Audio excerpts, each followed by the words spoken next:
Archbishop Deshays at HOU Counterplot on Twitter, he's a very fun Astros follower. He's a diehard Astros fan. You've met him in person, Seth. Yeah, he's outside our show at the pregame one time. Yeah. Oh, that's right. Yeah. So Bud Light Plaza. Yes. So he had a string on Twitter that I started reading. It started off with, I don't understand why people are pointing to Astros fans and critiquing how we're handling the situation, which immediately triggered me to go read this because, yes, I'm feeling this exact thing right now. Why are they so swept up in how we love or do not love our team? And I started reading it, and it's about 7 or 8 consecutive tweets where no prominent fan base is off limits to Archbishop Deshays. Mm-hmm. And I'm reading this, I'm like, this would be an incredible wrestling promo. Like, if this were wrestling, not baseball, I would make Archbishop Deshays the writer of all of my promos if I were a wrestler.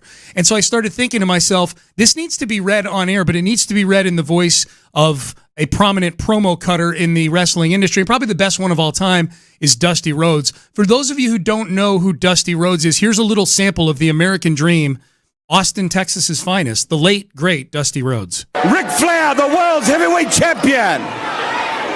I don't have to say a lot more about the way I feel about Ric Flair. No respect, no honor. There is no honor among thieves in the first place. He put hard times on Dusty Rhodes and his family. You don't know what hard times are, Daddy.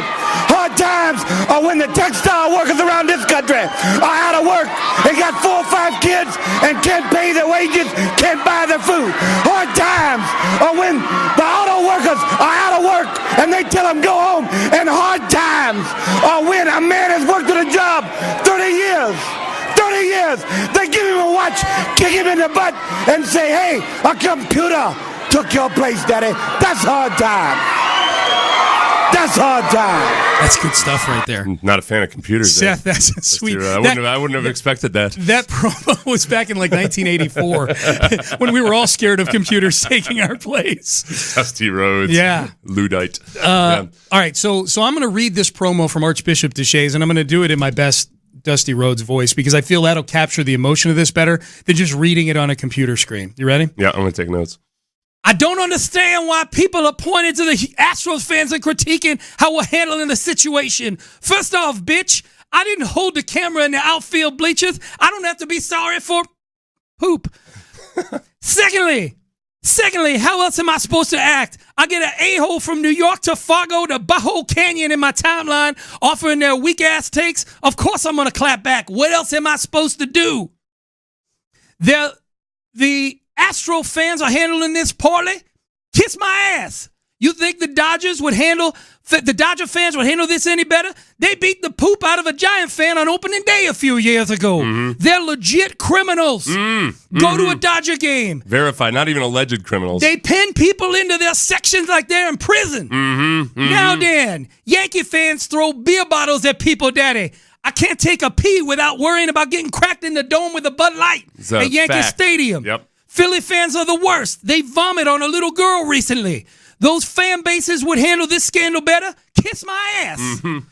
How about the 14 Marlin fans or all the fans in Cleveland who have absolutely nothing to live for? The only fan base, Daddy, who would handle this situation better than the Astro fans is the Mariner fans, and that's because they're always stoned off their asses. Too bad that organization will never sniff a World Series. I'm sick of it. I hope we win again, and I hope y'all think we're twice as bad. Every single one of you can kiss the fattest part of my hiney. God bless the Houston Astros. That's hard times. Mm-hmm. That's hard times. That's good. I think that's the voice of the fan in a lot of ways. I think so. Lisp, kind of a Southern accent. Yeah, it is. It's always, honestly, that one part of it doesn't bother me at all. Like, whenever somebody acts like you're a scoundrel for supporting your team, especially like there are people that think that if you don't abandon them completely and totally, then it speaks to your moral character or fiber or something. That's a perfect case of projection there. That's where somebody's got some kind of own inadequacy of their own that they're trying to cover up or mask or something. Yeah. So, don't ever feel guilty about that. The Astros are learning from their mistakes. They'll move on. They'll get better. There you go. If the voice I used just there annoyed you, I get it. I felt it needed to be read in that voice. If you want to go read it in your own voice, then just go to my likes, because I've got the tweet liked on my likes on my Twitter timeline, and you can go read it yourself. I actually left out a few of the tweets.